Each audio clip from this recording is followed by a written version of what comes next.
ಸ್ನೇಹಿತರೆ ನಮಸ್ಕಾರ. ವ್ಲಾಗ್ ವಿದ್ಯೆ ಮನ್ಸಪ್ಪಜ ವಿಶೇಷ ಕಾರ್ಯಕ್ರಮಕ್ಕೆ ಪ್ರೀತಿಪೂರ್ವಕವಾದಂಥ ಸ್ವಾಗತ.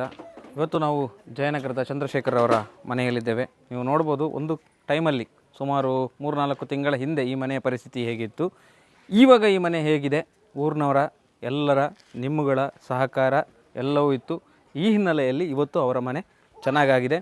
ಜೊತೆಗೆ ಅವರ ಆರೋಗ್ಯದಲ್ಲಿ ಕೂಡ ಸ್ವಲ್ಪ ಚೇತರಿಕೆ ಕಾಣ್ತಾ ಇದೆ. ಚಂದ್ರಶೇಖರ್ ಅವರ ಮನೆ ಈಗ ಸ್ವಲ್ಪ ಸುಣ್ಣ ಬಣ್ಣ ಎಲ್ಲ ಬಡಿದು ಪೇಂಟಿಂಗ್ ಎಲ್ಲ ಆಗಿ ಚೆನ್ನಾಗಿ ಕಾಣ್ತಾ ಇದೆ.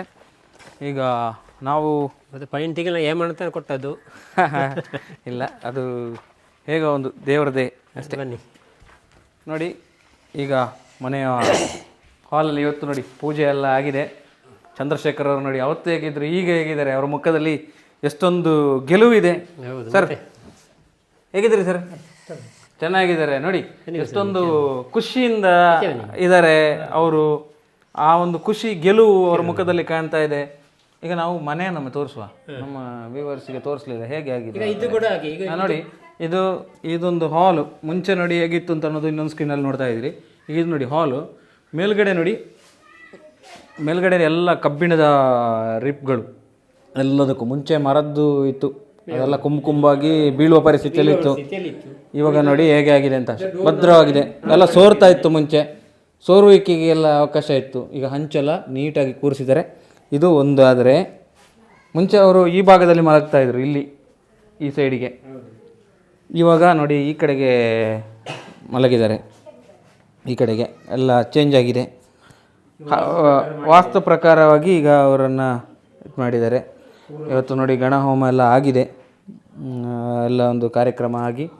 ಹಾಗೆಯೇ ಡೋರು ನೋಡಿ, ಇವರು ಶಿಲ್ಪಿಗಳು. ಇವರು ವಿಶ್ವಕರ್ಮರು ನೋಡಿ, ಒಳ್ಳೆ ಡೋರನ್ನು ಮಾಡಿಕೊಟ್ಟಿದ್ದಾರೆ ಮನೆಗೆ. ಇವ್ರದ್ದೇ ಬಾಗಿಲು ಇದೆಲ್ಲ ಇವರದೇ. ಈ ಕಡೆ ಹೋಗುವ ನೋಡಿ, ಇಲ್ಲೊಂದು ಸಣ್ಣ ಇದು ರೂಮ್ ಥರ ಇದೆ. ಬಟ್ ಇದು ಏನು ಸರ್ ಇದು? ಇದು 1 ಫೀಟಿಗೆ 1 ಫೀಟ್ ಗುಂಡಿ ಇತ್ತಂತೆ ಮುಂಚೆ, ಆ ಕಡೆಗೆ ಇತ್ತು. ಈಗ ನೋಡಿ ಇಲ್ಲಿ ವಾಶ್ರೂಮು ಇದೆಲ್ಲ ಮಾಡಿದೆ, ವ್ಯವಸ್ಥೆ ಎಲ್ಲ ಆಗಿದೆ ಅವರಿಗೆ. ನೋಡಿ ಇಲ್ಲಿ ವಾಶ್ರೂಮ್ ವ್ಯವಸ್ಥೆ ಎಲ್ಲ ಆಗಿದೆ. ಹಾಗೆಯೇ ಅಡುಗೆ ಮನೆ ವ್ಯವಸ್ಥೆ. ಇದು ಇಲ್ಲಿ ಅಡುಗೆ ಮನೆಯ ವ್ಯವಸ್ಥೆ ಆಗಿದೆ. ಮುಂಚೆಲ್ಲ ಏನೂ ಇರಲಿಲ್ಲ, ಇದು ಏನು ಬಿಟ್ಟು ಏನೂ ಇರಲಿಲ್ಲ. ಆದರೆ ಇವಾಗ ಇದೆಲ್ಲ ಸಾಧ್ಯ ಆಯಿತು ಜನಗಳ ಸಹಕಾರದಿಂದ. ಈಗ ನೀವು ಅಂದ್ಕೋಬೋದು, ಹಾಗಾದರೆ ನಾವು ಕೊಟ್ಟ ದುಡ್ಡಿಂದ ಇದೆಲ್ಲ ಆಯ್ತಾ ಅಂತಲ್ಲ. ಇದು ನೀವು ಕೊಟ್ಟ ದುಡ್ಡಲ್ಲ, ನೀವು ಕೊಟ್ಟ ದುಡ್ಡು ಅವರ ವೈದ್ಯಕೀಯ ವೆಚ್ಚಗಳಿಗೆ ಅಂತೇಳಿ ಮೀಸಲಿಟ್ಟಿದ್ದೇವೆ. 1,25,000ಕ್ಕೂ ಅಧಿಕ ದುಡ್ಡು ಇದೆ ಅದರಲ್ಲಿ. ಇದು ಅದರಲ್ಲಿ ಸ್ವಲ್ಪ ಖರ್ಚಾಗಿದೆ, ಅವರ ಮದ್ದಿಗೆಲ್ಲ ಖರ್ಚಾಗಿದೆ. ಅದು ಮುಂದಿನ ದಿವಸದಲ್ಲಿ ಅವರು ಲೆಕ್ಕಾಚಾರ ಕೊಡ್ತಾರೆ. ಆದರೆ ಇದು ಏನು ಈಗ ಈ ಮನೆ ನಿರ್ಮಾಣ ಆಗಿದೆ, ಇದು ಸ್ಥಳೀಯರೆಲ್ಲರೂ, ಈ ಒಂದು ನಮ್ಮಲ್ಲಿ ಒಂದು ವಿಡಿಯೋ ಬಂದ ನಂತರ ಸ್ಥಳೀಯರೆಲ್ಲರೂ ಸೇರಿ ಅವರಿಗೆ ಸಹಕಾರ ಕೊಡಲೇಬೇಕು ಅನ್ನುವಂತಹ ದೃಢ ನಿರ್ಧಾರದ ಸಂಕಲ್ಪದಿಂದ ಸುಮಾರು 1 ಲಕ್ಷದ ಹತ್ರ 1,27,000 ಕ್ಯಾಶು, ಮಿನಿಮಮ್ 1.5 ವಸ್ತು ರೂಪದಲ್ಲಿ ಕೊಟ್ಟಿದ್ದಾರೆ. ಹಾಗೆ ಅದೆಲ್ಲ ಆಗಿ ಈ ಮನೆ ನಿರ್ಮಾಣ ಆಗಿದೆ. ತುಂಬ ಚೆನ್ನಾಗಿ ಈ ಮನೆಯನ್ನು ಮಾಡಲಾಗಿದೆ. ಎಲ್ರಿಗೂ ಕೂಡ ಇದರಲ್ಲಿ ಪಾಲ್ಗೊಂಡಂಥವ್ರು ಎಲ್ರಿಗೂ ಕೂಡ ಪ್ರತ್ಯಕ್ಷವಾಗಿ ಪರೋಕ್ಷವಾಗಿ ಎಲ್ಲ ಬಂದವರು ಎಲ್ರಿಗೂ ಕೂಡ ನಾವು ಧನ್ಯವಾದಗಳನ್ನು ಹೇಳ್ತೇವೆ. ಹಾಗೆಯೇ ಮುಂದಿನ ದಿವಸಗಳಲ್ಲಿ ಇವರ ಕುಟುಂಬ ಚೆನ್ನಾಗಿರಲಿ, ಮಗಳಿಗೆ ಒಳ್ಳೆ ಬುದ್ಧಿ ಬಂದು ವಾಪಸ್ ತಂದೆ ಹತ್ರ ಬಂದು ತಂದೆಯ ಆರೈಕೆಯಲ್ಲಿ ತೊಡಗಲಿ ಅಂತ ನಾವು ದೇವರ ಹತ್ರ ಪ್ರಾರ್ಥನೆ ಮಾಡಬೇಕು. ಒಂದು ಧೈರ್ಯ ಬರೋದಲ್ಲ ಸರ್ ನಮಗೆ, ಎಲ್ಲರೂ ಇರುವಾಗ ಒಂದು ಧೈರ್ಯ ಬರೋದು. ಖುಷಿಯಲ್ಲಿದ್ದಾರಲ್ಲ ಎಲ್ಲ ನಮ್ಮ ಜನಗಳು ನೋಡ್ತಾ ಇದ್ದಾರೆ, ನಮಗೆ ತುಂಬ ದುಡ್ಡು ಕೊಟ್ಟಿದ್ದಾರೆ. ಇತ್ತೆಂಚಾಂಡ್ ಅಷ್ಟು ಮನೆ ಬೀಳುವ ಸ್ಥಿತಿಯಲ್ಲಿತ್ತು. ಅದನ್ನು ಮನೆಯೆಲ್ಲ ದುರಸ್ತಿ ಮಾಡಿಕೊಟ್ಟರು ಊರಿನವರು. ಇವರು ಉಮೇಶಣ್ಣ, ಅವರು ಕುಸುಮಣ್ಣ, ಮತ್ತು ಪ್ರವೀಣಣ್ಣ, ಅಮಿತಣ್ಣ, ಮತ್ತು ಊಟದ ಉಪಚಾರ ಎಲ್ಲ ಇವರು ಶೋಭಕ್ಕನ ಮನೆಯವರು, ಮತ್ತು ಇವರು ಬಾಲಣ್ಣನ ಮನೆಯವರು, ಮತ್ತು ಸಾವಿತ್ರಕ್ಕನ ಮನೆಯವರು. ಅವರೆಲ್ಲ ಇದು ಮಾಡ್ತಿದ್ರು, ಚಹಾ ಬೆಳಿಗ್ಗೆ ಇದೆಲ್ಲ. ಈಗ ಯಾರು ನಿಮಗೆ ಊಟದ ಈಗ ಸಾವಿನ ಕ್ಯಾಂಟೀನವರು ತಂದು ಕೊಡ್ತಾರೆ, ಮಧ್ಯಾಹ್ನ ರಾತ್ರಿಗೆ ಅವರು ತಂದು ಕೊಡ್ತಾ ಇದ್ದಾರೆ. ಪ್ರಯತ್ನದಿಂದ ನನಗೊಂದು ಮನೆ ಆಯಿತು. ಈಗ ನಿಮಗೆ ನಿಮ್ಮ ಆರೋಗ್ಯಕ್ಕೂ ಒಂದಷ್ಟು ಜನ ದುಡ್ಡು ಕೊಟ್ಟಿದ್ದಾರೆ. ಅವರೆಲ್ಲ ನಿಮ್ಮ ಕಣ್ಣಿಗೆ ಕಾಣಿಸಲ್ಲ, ತುಂಬ ದೂರ ಇದ್ದಾರೆ. ನಮ್ಮ ಅವರಿಗೆಲ್ಲರಿದ್ದಾರೆ. ಎಲ್ಲರಿಗೂ ದೇವರು ಆರೋಗ್ಯ ಇದನ್ನು ಕೊಟ್ಟು ಸಹಕಾರ ಕೊಡಲಿ. ಅವರಿಗೆ ನಮ್ಮ ಕಷ್ಟಕ್ಕೆಲ್ಲ ಸ್ಪಂದಿಸಿದ್ದಾರೆ. ಅವರಿಗೆಲ್ಲರಿಗೂ ದೇವರು ಆರೋಗ್ಯ ಕೊಟ್ಟು ಇನ್ನಷ್ಟು ಪಾಪದವರಿಗೆ ಉಪಕಾರ ಮಾಡುವಾಗೆ ಮಾಡಲಿ. ಆನಂತರ ನಿಮ್ಮ ಮಗಳು ಈಗ ಇಷ್ಟೆಲ್ಲ ಆಯಿತು, ಮಗಳು ಇಷ್ಟೆಲ್ಲ ಆದ ಮೇಲೆ ನಿಮ್ಮ ಮಗಳು ಏನು ಮಾಡಿದ್ರಿ? ನನಗೆ ಸರ್ಜರಿ ಆಗುವಾಗ ಬರ್ತೇನೆ ಅಂತ ಹೇಳಿದರು. ಇವರು ಫೋನ್ ಮಾಡಿದರು, ಕುಸುಮಣ್ಣ ಫೋನ್ ಮಾಡಿದರು, ಬರ್ತೇನೆ ನಾನು ಬರ್ತೇನೆ ಅಂತ. ಅಲ್ಲಿ ಮತ್ತೆ ಗುರುವಾರ ರಾತ್ರಿ ನಾನು ಬರುವುದಿಲ್ಲ. ಎಂತಕ್ಕೆ ಬರುವುದಿಲ್ಲ? ನಾನು ಬರೋದಂದರೆ ಎಂತಂತ ಹೇಳಿ ನಾನು ಹೇಳಿದಳು ಅಷ್ಟೇ. ಫೋನ್ ಕಟ್ ಮಾಡಿದ್ಲು, ಸ್ವಿಚ್ ಆಫ್ ಮಾಡಿ ಬಿಟ್ಟಳು. ಅದರ ನಂತರ ನಿಮ್ಮ ಅಳಿಯ ಆಗಲಿ ಯಾರಿಲ್ಲ, ಯಾರು ಬರಲಿಲ್ಲ? ಯಾರು ಸರ್ ಯಾರಿಲ್ಲ, ಸ್ವಿಚ್ ಆಫೇ. ಒಂದು ಹೇಗಿದ್ರಿ ಅಪ್ಪ, ಕಾರಲ್ಲಿ ಬಂದು ಬಿಟ್ಟಿದ್ದೇನೆ, ಅದೇನಿಲ್ಲ, ಸ್ವಿಚ್ ಆಫೇ. ಇದುವರೆಗೆ ಯಾರು ಮಾತಾಡಲಿಲ್ಲ. ನ್ಯೂಸ್ ನಾಟಕದವರಿಗೆ ನಾನು ಪ್ರಥಮವಾಗಿ ವಂದಿಸಿಕೊಳ್ತೇನೆ. ಅಲ್ಲದೆ ಇದು ಅವರು ಒಂದು ಲೆಕ್ಕದಲ್ಲಿ ಒಂದು ಪುಣ್ಯವಂತನೇ. ಯಾರು ಹೋಗಿ ಕೇಳಿದರು, ಮೊನ್ನೆ ಅವರು ಕಟ್ಟಿಂಗ್ ಮಾಡಿಸಬೇಕು ಅಂತ ಹೇಳಿದರು. ಕಟ್ಟಿಂಗ್ ಮಾಡಿದ್ರೆ ಇವ ಹೋದ ಅಲ್ಲಿ ಇದು ಪ್ರಕಾಶ ಪುಟ್ಟಾದ ಹೇಳ್ತಾರೆ ಅವ್ರನ್ನ ಕರ್ಕೊಂಬಂದ. ಕಟ್ಟಿಂಗ್ ಎಲ್ಲ ಮಾಡಿದ್ರೆ ದುಡ್ಡು ಬೇಡ ಅಂತ ಹೇಳಿದರು. ಹಾಗೆ ಮಂಗಳೂರಿಂದ ಇವರು ಶಂಕರ್ ಭಟ್ರು ಒಂದು ಮಾತ್ರೆ ಬರೆದು ಕೊಟ್ಟಿದ್ರು. ಆ ಮಾತ್ರೆ ಮೊನ್ನೆ ಮುಗಿಯಿತು, ಕುಸುಮಣ್ಣ ಮಾತ್ರೆ ಮುಗಿದಿದೆ ಅಂತ ಹೇಳಿದರು. ಹಾಗೆ ನಾನು ಹಿಮಗಿರಿ ಮೆಡಿಕಲಿಗೆ ಹೋದೆ. ಆಗ ನಾವು ಅಲ್ಲಿ ಪರ್ಮನೆಂಟ್ ಕಸ್ಟಮರು, ಶುಗರಿಗೆ ತಂದು ಇದು ಯಾರಿಗೆ, ನಿಮಗೆ ಅಕ್ಕನಿಗೆ ಹೇಳಿದೆ. ಅಲ್ಲ, ಅದು ಆ ಚಂದ್ರಣ್ಣನಿಗೆ. ಅದು ನಾನು ನ್ಯೂಸಲ್ಲೆಲ್ಲ ನೋಡಿದೆ ಹೇಳಿದ್ರು. 580 ರೂಪಾಯಿ ಆಯಿತು. ದುಡ್ಡು ಬೇಡ ಕುಸುಮಣ್ಣ ಹೋಗಿ ಹೇಳಿ, ನಮಗೆ ತುಂಬ ಪರಿಚಯ ಅವರು, ದುಡ್ಡು ಬೇಡ ನೀವು ಹೋಗಿ ಅಂತ ಹೇಳಿದರು. ಹಾಗೆ ಇವರು ಒಂದು ಕಡೆಯಲ್ಲಿ ದುರದೃಷ್ಟ, ಮತ್ತೊಂದು ಕಡೆ ಅದೃಷ್ಟವಂತ. ಎಲ್ಲಿ ಯಾವತ್ತ ಹೋಗಿ ಕೇಳುವಾಗ ಅವರಿಗೆ ಆಟೋಮೆಟಿಕ್. ಈಗ ನೀವು ನ್ಯೂಸ್ ನಟ್ ಅವರು ಬರೀ ಇದು ಮಾತ್ರ ನೀವು ಪ್ರಚಾರ ಮಾಡಿ ನಿಮ್ಮ ಕೆಲಸವನ್ನು ಮುಗಿಸಲ್ಲ. ಅದಕ್ಕೆ ಏನು ಬೇಕಾದ್ರೆ ಹಿಂದೆ ನಿಂತು ಇಷ್ಟು ಚಂದದ ಪೇಂಟ್ ಎಲ್ಲರೂ ಬಂದವರು ಹೇಳಿದ್ರು, ಒಳ್ಳೆ ಶೂಟ್ ಆಗೋ ಪೇಂಟ್ ಶೂಟ್ ಆಗ್ತದೆ ಅಂತ ಹೇಳಿದ್ರು. ಇದನ್ನು ನೀವು ಉದಾರಾಗಿ ಕೊಟ್ಟಿದ್ರಿ ಅಲ್ಲ. ಈಗ ನಮ್ಮದು ಮಾತ್ರ ಅಲ್ಲ, ನಮ್ಮದು ಏನುಂಟು ಎಲ್ಲರೂ ನೀವು ಸಹಕಾರ ಮಾಡಿದ್ದೀರಿ. ನಾವು ಅದರ ಹಿಂದೆ ನಮ್ಮ ಸಮಯ ಮಾತ್ರ ನಾವು ತುಂಬ ಕೊಟ್ಟಿದ್ದೇವೆ. ಅದು ಬಿಟ್ಟರೆ ಬಾಕಿ ಎಲ್ಲರೂ ಸಹಕಾರ ಮಾಡಿದ್ದಾರೆ. ಹಾಗೆ ಅವರನ್ನು ಇನ್ನೊಂದು ಮುಂದೆ ದಿನಗಳಲ್ಲಿ ಏನಾದ್ರು ಒಂದು ವ್ಯವಸ್ಥೆ ಮಾಡಿ ಮಂಗಳೂರಿಗೆ ಕರ್ಕೊಂಡೋಗಿ ಒಂದು ಸರ್ಜರಿ ಮಾಡುವಂಥ ಒಂದು ವ್ಯವಸ್ಥೆ ಆಗಬೇಕು. ಅವರಿಗೆ ಎಂತ ಸರ್ಜರಿ ಆಗಬೇಕು? ಸರ್ಜರಿ ಅಂದರೆ ಇದು ಬೆನ್ನುಮೂಳೆ ಸರ್ಜರಿ. ಬೆನ್ನುಮೂಳೆ ಕುಸ್ಕಿದೆ, ಅದು ಡಾಕ್ಟರ್ಗೆ 2-3 ಸಲ ತೋರಿಸಿ ಹೇಳಿದ್ದಾರೆ, ಅದು ಆಪರೇಷನ್ ಆಗುದೇ ಇಲ್ಲ ಅಂತ ಹೇಳಿದ್ದಾರೆ. ಹಾಗೆ ಆಪರೇಷನ್ ಮಾಡುವಂತ ಇದ್ದೇವೆ. ಅದೇ ಮುನ್ನೆ ಕೂಡ ಇವರು ಕುಸುಮನಿಗೆ ಹೇಳಿದ್ರಲ್ಲ, ನಾವೀಗ ಶನಿವಾರ ಮುನ್ನೆ ಎಲ್ಲ ಸೆಟ್ ಮಾಡಿ ಆಗಿದೆ, ಮಂಗಳೂರು ಎಲ್ಲ ಕಡೆ ಸೆಟ್ ಮಾಡಿ ಆಗಿದೆ. ಈಗ ಶನಿವಾರ ಹೋಗುವಂತ ಇದ್ದದ್ದು ನಾನು ಶುಕ್ರವಾರ ನಾನೇ ಕಾಲ್ ಮಾಡಿದ್ದೇನೆ. ಒಂದು 6 ಗಂಟೆ ಕಾಲ್ ಮಾಡಿದ್ದೇನೆ, ಇವರಿದ್ರೆ ಮಾಡಿದ್ದು.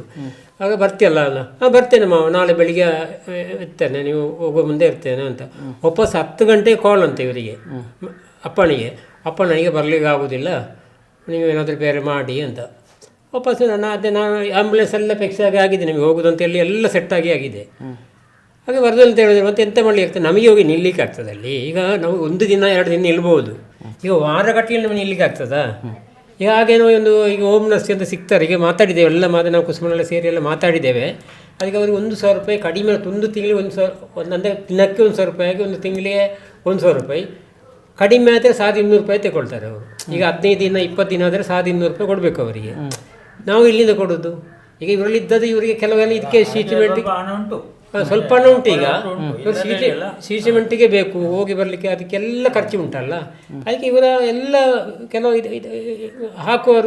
ಹಾಕಿದವರನ್ನು ಪ್ರಯೋಜನಕ್ಕೆ ಆಗ್ತದೆ. ಇನ್ನೂ ಕೂಡ ಎಷ್ಟೋ ಹೆಲ್ಪ್ ಮಾಡಿದ್ದಾರೆ, ಜನಗಳು ಎಷ್ಟೋ ಮಾಡಿದ್ದಾರೆ. ಅವರಿಗೆ 100 ವರ್ಷ ಆಯುಷ್ಯ ಕೊಟ್ಟು ಸುಖವಾಗಿರಲಿ ಅಂತ ಅವರು ಬೀಳ್ಕೊಡೋದು ಅಷ್ಟೇ. ನಾವು ಅದಕ್ಕೆ ನೀವು ಯಾವುದು ನ್ಯೂಸಲ್ಲಿ ಇದು ಮಾಡಿದ್ರಲ್ಲ, ನಿಮ್ಮ QR ಕೋಡಲ್ಲಿ ಬಂದ ಹಣವನ್ನು ನಾವು ಇದಕ್ಕೆ ವಿನಿಯೋಗ ಮಾಡಲೇ ಇಲ್ಲ. ಮಾಡಿದರೆ ನಾವು ಸೋತು ಬಿಡ್ತೇವೆ ಅಂತೇಳಿ ಆಯಿತು. ಯಾಕಂದರೆ ಏನಾದರೂ ಸರ್ಜರಿ ಮಾಡಬೇಕು, ಮಾಡಿದರೆ ಅವರ ಭವಿಷ್ಯಕ್ಕೆ ಒಂದು ದುಡ್ಡು ಬೇಕಲ್ಲ. ಹಾಗೆ ಫಸ್ಟಿಗೆ ಒಂದು ಯೋಚನೆ ಇತ್ತು, ಅದರಿಂದ ದುಡ್ಡು ತೆಗೀರಿ ಅಂತ ಹೇಳುವಂಥ ಪ್ರಸ್ತಾಪ ಮಾಡಿದರು. ಆದರೆ ಇದನ್ನು ನಾವು ಇಬ್ಬರು ಒಪ್ಪಲೇ ಇಲ್ಲ. ಅದು ತೆಗಿಲಿಕ್ಕೆ ನಾವು ಸಾಧ್ಯ ಬಿಡುವುದಿಲ್ಲ. ಮನೆ ಬೇಕಾದ್ರೆ ಅಲ್ಲಿಗೆ ರಿಪೇರಿ ಮಾಡಿ ಕೊಡುವ, ಅದನ್ನು ತೆಗಿಲಿಕ್ಕಿಲ್ಲ ಅಂದರೆ. ಆದರೆ ಅದಕ್ಕೆ ಖರ್ಚಾಗ್ತಾ ಉಂಟು. ಈಗ ಸ್ವಲ್ಪ ಖರ್ಚು ಕಡಿಮೆ ಆಗಿದೆ. ಈಗ ಮೊನ್ನೆಯಿಂದ ಫಿಸಿಯೋಥೆರಪಿ ನಿಲ್ಲಿಸಿದ್ದೇವೆ. ಯಾಕಂದರೆ ಅವರ ಮಗಳು ಬರುವುದಿಲ್ಲ ಅಂತೇಳಿ ಆದ ಮೇಲೆ ನಮಗೆ ಭಾರಿ ಬೇಜಾರಾಯಿತು. ನಾವು ಇಷ್ಟೆಲ್ಲ ಪ್ರಯತ್ನ ಪಟ್ಟು ರಾತ್ರಿ ಹಗಲು ಅವರ ಬಗ್ಗೆ ಯೋಚನೆ ಮಾಡಿ, ನಮಗೆ ಏನೂ ಸಂಬಂಧವಿಲ್ಲ, ಆದರೂ ಮಾನವೀಯ ಧರ್ಮದಲ್ಲಿ ನಾವೊಂದು ಮಾಡಿ ಆ ಮಗಳು ಒಂದು ತಂದೆ ಹೇಳುವಂಥ ಒಂದು ಭಾವನೆ ಇಲ್ಲ ಅಂತ ಹೇಳುವಂಥದ್ದು, ಅದು ನಮಗೆ ತುಂಬ ನೋವಾಯಿತು. ಇನ್ನು ಬಂದು ತಂದೆ ಒಂದು ಹುಷಾರಾದರೆ ಇಲ್ಲಿ ಒಂದು ಮನೆ ರಿಪೇರಿ ಆಗ್ತಾ ಉಂಟು, ಅದರ ಮಧ್ಯದಲ್ಲಿ ನೀವೊಂದು ಆಚೆ ಈಚೆ ಓಡಾಡಿಕೊಂಡಿದ್ರೆ ಮತ್ತೆ ನೆಮ್ಮದಿ ಆಯ್ತಲ್ಲ. ಇಲ್ಲದ್ರೆ ನಮಗೂ ಕೂಡ ಒಂದು ನೆಮ್ಮದಿ ಇಲ್ಲ. ಒಂದು ಮನೆ ಆಗಿದೆ ಹೊರತು ಇದರೊಳಗೆ ಅವರು ಮಲ್ಕೊಂಡೇ ಇದ್ದರೆ ನಮಗೆ ಒಂದು ನೆಮ್ಮದಿ ಉಂಟಾ? ನಾವು ಇಷ್ಟೆಲ್ಲ ಮಾಡಿದ್ದಕ್ಕೆ ಒಂದು ಸಾರ್ಥಕತೆಯೂ ಬರೋದಿಲ್ಲ. ಅಂದರೆ ತುಂಬ ಸತ ಪ್ರಯತ್ನದಿಂದ ಚಂದ್ರಶೇಖರ್ ಅವರ ಮನೆ ಹಾಗೂ ಆರೋಗ್ಯದ ಬಗ್ಗೆ ಒಂದು 3 ತಿಂಗಳ ಹಿಂದೆ ನಾನೊಂದು ನ್ಯೂಸ್ ನೋಟೌಟ್ನ ಹೇಮಂತ್ ಅವರಿಗೆ ಒಂದು ಕಾಲ್ ಮಾಡಿದ್ದೆ. ಆಗ ಅವರು ನನಗೊಂದು ಭಾರಿ ಒಂದು ಭರವಸೆ ನೀಡಿ ಒಂದು ದಿವಸ ಬಂದು ಸಂಜೆ ವಿಡಿಯೋ ಮಾಡಿದೆವು. ಈ ಪರಿಸ್ಥಿತಿ ಎಲ್ಲ ಆ ವಿಡಿಯೋದಲ್ಲಿ ಉಂಟು, ಅದರ ಮೊದಲಿದು. ಅದಾದ ನಂತರ ಒಂದೊಂದೇ ಬೆಳವಣಿಗೆಗಳು ಇಲ್ಲಿಗೆ ದುಡ್ಡಿನ ವಿಷಯ ಆಗಲಿ, ಕೆಲಸದ ವಿಷಯ ಆಗಲಿ, ಅವರ ಆರೋಗ್ಯದ ವಿಷಯ ಆಗಲಿ, ಎಲ್ಲದರಲ್ಲೂ ತುಂಬ ಜನ ಇದರಲ್ಲಿ ಶ್ರಮಿಸಿದ್ದಾರೆ. ಎಲ್ಲ ಸಂಘ ಸಂಸ್ಥೆಗಳು ಹಾಗೂ ಎಲ್ಲ ಊರಿನವರು, ಈ ಅಕ್ಕಪಕ್ಕದವರು ಹಾಗೂ ಎಲ್ಲ ಸರ್ಕಲ್, ಅವರ ಹೇಮಂತ್ ಅವರ ಯಾವ ಸರ್ಕಲ್ ಉಂಟು, ಅದೇ ರೀತಿ ಹಸೈನರವರು ಅವರ ಒಂದು ಸರ್ಕಲಲ್ಲಿ ಯಾವುದೆಲ್ಲ ಉಂಟು, ಎಲ್ಲ ಸರ್ಕಲನ್ನು ಒಂದುಗೂಡಿಸಿ ಈ ಒಂದು ಉತ್ತಮವಾದ ಒಂದು ಮನೆ ಹಾಗೂ ಅವರ ಆರೋಗ್ಯದ ವಿಚಾರದಲ್ಲಿ ಸಹಾಯ ಮಾಡಿದ್ದಾರೆ. ಅವರಿಗೆ ಮೊದಲಿಗೆ ನಾವು ತುಂಬ ಧನ್ಯವಾದನೆ ಹೇಳಬೇಕು.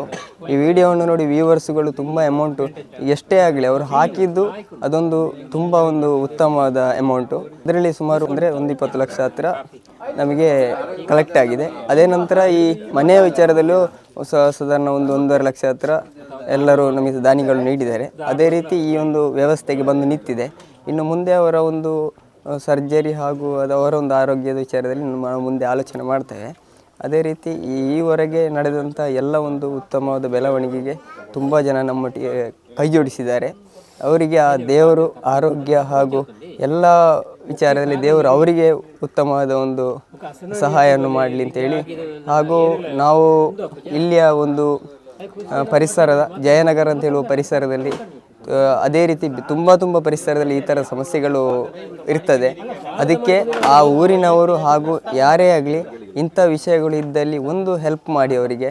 ನೀವು ಈ ಥರ ಹೆಲ್ಪ್ ಮಾಡಿದರೆ ನಿಮಗೆ ದೇವರು ಎಲ್ಲಿಯಾದರೂ ಒಂದು ಕಡೆ ನಿಮಗೆ ಹೆಲ್ಪ್ ಮಾಡ್ತದೆ ಅಂತೇಳಿ ಒಂದು ನಂಬಿಕೆಯಲ್ಲಿ ನಾವು ಈ ಕೆಲಸ ಮಾಡಿದ್ದೇವೆ. ಅವರ ನ್ಯೂಸ್ ನಾಟ್ ಔಟನ್ನು ವ್ಯೂವರ್ಸ್ಗಳು ತುಂಬ ನೋಡಲಿ ಹಾಗೂ ಅವರಿಗೆ ತುಂಬ ಒಂದು ಈ ಒಂದು ನ್ಯೂಸಿಂದಾಗಿ ಗೌರವ ಹೆಚ್ಚಲಿ ಅಂತೇಳಿ ಹಾರೈಸ್ತಾ, ಸುಳ್ಯದ ನಗರ ಪಂಚಾಯತಿ ವ್ಯಾಪ್ತಿಯ ಜಯನಗರ ಪರಿಸರದಲ್ಲಿ ಚಂದ್ರಶೇಖರ್ ಎಂದವರು ನಮ್ಮ ಹಳೆಯ ಸ್ನೇಹಿತರು. ಅವರು ಯೂನಿಯನ್ ಬ್ಯಾಂಕಲ್ಲಿ ಮತ್ತು ಪೋಸ್ಟ್ ಆಫೀಸ್ನಲ್ಲೆಲ್ಲ ಸ್ವೀಪರ್ ಆಗಿ ಕೆಲಸ ಮಾಡ್ತಾ ಇದ್ದವರು.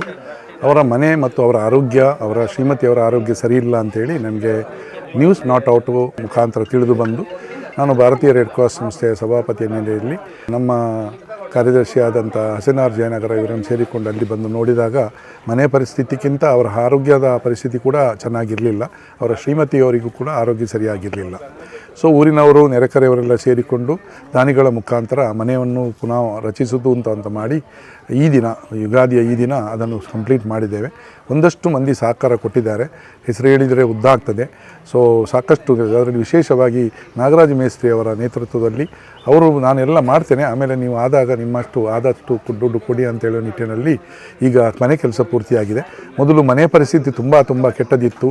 ಟಾಯ್ಲೆಟ್ ಇರ್ಬೋದು, ಡೈನಿಂಗ್ ಇರ್ಬೋದು, ಅವರಿಗೆ ಅವರ ಬೆಡ್ರೂಮ್ ಯಾವುದು ಸರಿ ಇರಲಿಲ್ಲ. ಈಗ ನೀವೆಲ್ಲ ನೋಡುವಾಗಿ ಸ್ವಚ್ಛ ಸುಂದರವಾಗಿ ಮನೆ ನಿರ್ಮಾಣ ಆಗಿದೆ. ಟಾಯ್ಲೆಟು ಎಲ್ಲ ಪೂರ್ತಿ ಅದನ್ನು ರೀಕಂಡೀಷನ್ ಮಾಡಿ ಸುಮಾರು 1,80,000ಕ್ಕಿಂತ ಹೆಚ್ಚು ಫಂಡನ್ನು ನಾವು ವ್ಯಯಿಸಿ ದಾನಿಗಳ ಸಹಕಾರದಿಂದ ಮನೆಯನ್ನು ಇವತ್ತು ನಿರ್ಮಾಣ ಮಾಡಿದ್ದೇವೆ. ಊರಿನಲ್ಲಿ ಅದರಲ್ಲಿ ಕೂಡ ನೆರೆಕರೆಯವರದ್ದು ಒಂದು ಸಹಕಾರವನ್ನು ವಿಶೇಷವಾಗಿ ಸ್ಮರಿಸಬೇಕು. ಸ್ವಚ್ಛ ಸುಂದರವಾಗಿ ಈ ಕೆಲಸ ಆಗಿದೆ. KVG ವಿದ್ಯಾಸಂಸ್ಥೆಯ ಫಿಸಿಯೋಥೆರಪಿ ಡಿಪಾರ್ಟ್ಮೆಂಟ್ನ 2 ಹುಡುಗರು ಬಂದು ದಿನ ಅವರಿಗೆ ಫಿಸಿಯೋಥೆರಪಿ ಮಾಡಿ ಅವರ ಆರೋಗ್ಯವನ್ನು ಸುಧಾರಿಸುವ ನಿಟ್ಟಿನಲ್ಲಿ ಕೆಲಸ ಮಾಡ್ತಾಯಿದ್ದೆ. ಪರಿಸರದ ಉಮೇಶ್ವರ್ ಇರ್ಬೋದು, ಕುಸುಮಾಧರ್ ಇರ್ಬೋದು, ಕಿರಣ್ ಅವರು ನೀರ್ಪಾಡಿ ಅವರು ಇರ್ಬೋದು, ಅವರೆಲ್ಲ ಕೆಲಸ ಮುಖಾಂತರ ಈ ಕೆಲಸ ಚೆನ್ನಾಗಿ ಆಗಿದೆ. ಇವತ್ತು ಅತ್ಯಂತ ಸಂತೋಷದ ದಿನಗಳಲ್ಲಿ ಒಂದು, ಅತ್ಯಂತ ಆತ್ಮೀಯರಾಗಿದ್ದಂಥ ತುಂಬ ಸೋತು ಹೋಗಿದ್ದಂಥ ಚಂದ್ರಶೇಖರ್ ಜಯನಗರ ಇವರಿಗೆ ನಾವು ಸೂರು ಕಲ್ಪಿಸುವಲ್ಲಿ ಯಶಸ್ವಿಯಾಗಿದ್ದೇವೆ. ನಾವು ಜಯನಗರ ವಠಾರದಲ್ಲೇ ಇದ್ದೇವೆ. ನಾವು ಸಹಕಾರ ಅಂತೇಳಿ ಅಲ್ಲ, ಒಂದು ಮಾನವೀಯತೆ ದೃಷ್ಟಿಯಲ್ಲಿ ಚಂದ್ರಶೇಖರ್ ಅವರಿಗೆ ಎಲ್ಲರೂ 10 ಜನ ಸೇರಿ ಆಗುವಂಥದ್ದು, ಒಬ್ಬರಿಂದ ಏನು ಮಾಡಲಿಕ್ಕೆ ಆಗೋದಿಲ್ಲ. 10 ಕೈ ಸೇರುವಾಗ ಒಂದು ಚಪ್ಪಾಳೆ ಚೆಂದ ಆಗ್ತದೆ, ಒಂದು ಕೈಯಲ್ಲಿ ಚಪ್ಪಾಳೆ ಆಗಲಿಕ್ಕಿಲ್ಲ. ಹಾಗಾಗಿ ಚಂದ್ರಶೇಖರ್ ಅವರ ಅನಾರೋಗ್ಯದಲ್ಲಿದ್ದ ಕಾರಣ ಈಗ ನಮ್ಮ ಕುಸುಮಾರಣ್ಣ ಅವರು, ನಮ್ಮ ಉಮೇಶ್ ಅಣ್ಣ, ಸುಧಾಕರ್ ಅವರು, ನಮ್ಮ ಬಾಲಕೃಷ್ಣ ಕೊಡಗೇರಿ ಪ್ರಿನ್ಸಿಪಾಲ್ ಅವರು, ಇವರೆಲ್ಲ ತುಂಬ ಸಹಕಾರ ಮಾಡಿದ್ದಾರೆ. ಹಾಗೆ ನಮ್ಮದು ಒಂದು ಅಳಿಲು ಸೇವೆ. ಹಾಗೆ ನಾವೊಂದು ಸಣ್ಣ ಸಹಾಯ ಮಾಡಿದ್ದೀವಿ ಕೂಡ. ಅಂದರೆ ಇದೊಂದು ಮನೆ ಏನಿಲ್ಲ, ಮನೆ ಅಂತಿಲ್ಲ ಆಯಿತು, ಇವತ್ತು ಅವೆಲ್ಲ ನೋಡಿದಾಗಿತ್ತು ಮನೆ ಅಂತ ಹೇಳಲಿಕ್ಕಿಲ್ಲ ಆಯಿತು. ಆದ ಕಾರಣ ನಾವು ಏನೋ ಸಣ್ಣದಲ್ಲಿ ಮಾಡುವ ಅಂತ ಹೇಳುವಾಗ ಇವರು ಕುಸುಮಾರಣ್ಣ ಸಣ್ಣ ಹೇಳುವಾಗ ಅದು ಸಣ್ಣದೆಲ್ಲ ಮಾಡಿದರೆ ಚೆಂದ ಮಾಡಬೇಕು, ಇಲ್ಲಾಂದರೆ ಅದನ್ನು ಮುಟ್ಟಬಾರ್ದು ಅನ್ನೋ ಒಂದು ರೀತಿಯಲ್ಲಿ ನಾನೇ ಇದನ್ನು ಮಾಡುವ ಚೆಂದ ಮಾಡೋದು. ಯಾರು ಬಂದು ನೋಡಿ ಪರವಾಗಿಲ್ಲ ಅಂತ ಹೇಳಬೇಕು, ಆ ರೀತಿ ಆಗಬೇಕು. ಹಣ ಮುಖ್ಯ ಅಲ್ಲ ನಮಗೆ. ಒಂದು ಮಾನವೀಯತೆ ದೃಷ್ಟಿಯಲ್ಲಿ ನಮ್ಮ ವಠಾರದಲ್ಲಿವರು ಪ್ರತಿಯೊಬ್ಬನೂ ಕೂಡ ನಮ್ಮ ಹಾಗೆ ಇರಬೇಕು. ನಾವು ಯಾವ ರೀತಿ ನಮಗೆ ದೇವರೊಂದು ಆರೋಗ್ಯ ಕೊಟ್ಟಿದ್ದಾರೆ, ದುಡಿಲಿಕ್ಕೆ ಒಂದು ಶಕ್ತಿ ಕೊಟ್ಟಿದ್ದಾರೆ. ಆ ನಿಶ್ಚಿನಲ್ಲಿ ನಮ್ಮ ಹಾಗೆ ಕೂಡ ನಮ್ಮ ನೆರೆಕರೆ ಕೂಡ ಚಂದದಲ್ಲಿರಬೇಕು ಅನ್ನೋ ಭಾವನೆ ನಮ್ಮ ಇಲ್ಲಿ ಈ ವಾಟರ್. ನಾವು ಊರಿಡೀ ಎಲ್ಲ ಮಾಡಲಿಕ್ಕೆ ನಮಗೆ ಸಹಕಾರ ಆಗಲಿಕ್ಕಿಲ್ಲ. ಹಾಗಾಗಿ ನಮ್ಮ ಕಣ್ಣು ಮುಂದೆ ಕಾಣುವಂಥದ್ದು ಅದು ನಮ್ಮ ಇದರ ದೃಷ್ಟಿಯಲ್ಲಿ ನಮ್ಮ ರೀತಿಯಲ್ಲೇ ಇರಬೇಕು. ನಮ್ಮ ಹಾಗಿಲ್ಲರೂ ಕೂಡ ಸ್ವಲ್ಪ ಮಟ್ಟಿಗೆ ಒಂದು ಸುಧಾರಣೆ ಇರಬೇಕು, ಚೆಂದ ಇರಬೇಕು ಅನ್ನೋ ಭಾವನೆಯಲ್ಲಿ ನಾವು ಇದನ್ನು ಮಾಡಿದ್ದೇವೆ. ಇಂಥದ್ದು ಇನ್ನೂ ಯಾರಿಗಾರು ಆದರೂ ಇಂಥದ್ದು ಆಗಬಾರ್ದು, ಆದರೂ ಕೂಡ ನಮ್ಮಲ್ಲಿ ಏನಾದರೂ ಸಣ್ಣ ಪುಟ್ಟ ಸಹಾಯಗಳು ಮಾಡಬೇಕು ಅನ್ನೋ ಭಾವನೆ ನಮ್ಮಲ್ಲಿ ಉಂಟು ಯಾವಾಗಲೂ ಕೂಡ. ಇವತ್ತು ಒಂದು ಬಡವರಿಗೆ ಒಂದು ಮನೆ ಮಾಡುವಂಥ ಒಂದು ಕೆಲಸ. ಯಾಕೆಂದರೆ ಅವರು ಅನಾರೋಗ್ಯದ ಮೊದಲು ನಮ್ಮೊಟ್ಟಿಗೆ ಯಾವತ್ತೂ ಮಾತಾಡಿಕೊಡುವಂಥ ಒಬ್ಬ ವ್ಯಕ್ತಿ ಅನಾರೋಗ್ಯ ಬಿದ್ದಾಗ ಸಂದರ್ಭದಲ್ಲಿ ನಾವು ಈ ಊರಿನವರೆಲ್ಲ ಸೇರಿಕೊಂಡು ಒಂದು ಮನೆ ಕಟ್ಟುವಂಥ ಯೋಜನೆಗೆ ಹಿಡಿದಿದ್ದೇವೆ. ಅದೇ ರೀತಿ ಆ ಮನೆಯ ಕೆಲಸ ಇವತ್ತು ಪೂರ್ತಿಯಾಗಿ ನಾವು ಬೆಳಿಗ್ಗೆ ಗಣಹೋಮವನ್ನು ಮಾಡಿ ಮನೆಯನ್ನು ಬಿಟ್ಟುಕೊಟ್ಟಿದ್ದೇವೆ. ತುಂಬ ಜನ ನಮಗೆ ಸಂಘ ಸಂಸ್ಥೆಗಳಿರ್ಬೋದು ಅಥವಾ ಇನ್ನಿತರ ಕೆಲವರು ದುಬೈಯಿಂದ ಕೂಡ ನಮಗೆ ಇಲ್ಲಿ ಸಹಕಾರ ನೀಡಿದ್ದಾರೆ. ವಿಶೇಷವಾಗಿ ಈ ಸಂದರ್ಭದಲ್ಲಿ ಅವರು ನಾನು ಧನ್ಯವಾದ ಹೇಳಲಿಕ್ಕೆ ಬಯಸ್ತೇನೆ. ಯಾಕೆಂದರೆ ಧನ ಸಹಾಯ ನೀಡೋ ಜೊತೆಗೆ ಕಾಣದ ಕೈಗಳ ಕೆಲಸ ಇರ್ತದೆ. ಯಾಕೆಂದರೆ ಅವರು ಮುಂದೆ ಬರೋದಿಲ್ಲ. ಅದೇ ರೀತಿ ಉಮೇಶಾಚಾರ್ಯ ಇರ್ಬೋದು, ಕುಸುಮಾಧರ್ ಅವ್ರದ್ದು ಇರ್ಬೋದು, ಅವರ ಕೆಲಸಗಳು ಕೂಡ ಇಲ್ಲಿ ಹೆಚ್ಚು ಶ್ಲಾಘನೆಗೆ ಸಾಕ್ಷಿಯಾಗ್ತದೆ. ಅದೇ ರೀತಿ ಇನ್ನು ಮುಂದೆಗೆ ಅವರ ಆರೋಗ್ಯದ ಸಮಸ್ಯೆ ಇದೆ. ಆ ಸಮಸ್ಯೆ ಆದಷ್ಟು ಬೇಗ ಗುಣಮುಖ ಆಗಬೇಕು. ಅವರಿಗೆ ಸರ್ಜರಿ ಆಗಲಿಕ್ಕಿದೆ. ಆ ಸರ್ಜರಿ ಆದಷ್ಟು ಬೇಗ ಆಗಿ ಅವರು ಗುಣಮುಖವಾಗಿ ಮತ್ತೆ ಈ ಮನೇಲಿ ಬಂದು ಸುಳ್ಯಕ್ಕೆ ಅವರವರ ಕೆಲಸಕ್ಕೆ ಅವರು ಹೋಗಿ ಬರುವಂತಾಗಬೇಕು. ಶ್ರೀ ಚಂದ್ರಶೇಖರ್ ಹೇಳುವಂಥ ವ್ಯಕ್ತಿಯು ಜಯನಗರದಲ್ಲಿ 3ನೇ ವಾರ್ಡಿನಲ್ಲಿ ಅಸಹ್ಯದಿಂದ ಮತ್ತು ಅನಾನುಕೂಲತೆಯಿಂದ ಜೀವನ ಮಾಡ್ತಾ ಇದ್ದರು. ಸುಧಾಕರ್ ಅವರ ಸಹಕಾರದಿಂದ ನಾವು ಚಂದ್ರಶೇಖರ್ ಅವರಿಗೆ ಉತ್ತಮವಾದಂಥ ಸುಸಜ್ಜವಾದಂಥ ಒಂದು ಮನೆಯನ್ನು ಮಾಡಿಕೊಟ್ಟಿರ್ತೇವೆ. ಇದು ಒಬ್ಬನೇ ಕೆಲಸ ಅಲ್ಲ, 10 ಜನರ ಸಹಕಾರದಿಂದ ಮತ್ತು ನಿಮ್ಮ ಮಾಧ್ಯಮದವರು ಮಾಡಿದಂಥ ಪ್ರಚಾರದಿಂದ ಎಲ್ಲ ವ್ಯಕ್ತಿಗಳು ಬಂದು ಸಹಕಾರ ಕೊಟ್ಟಿದ್ದಾರೆ.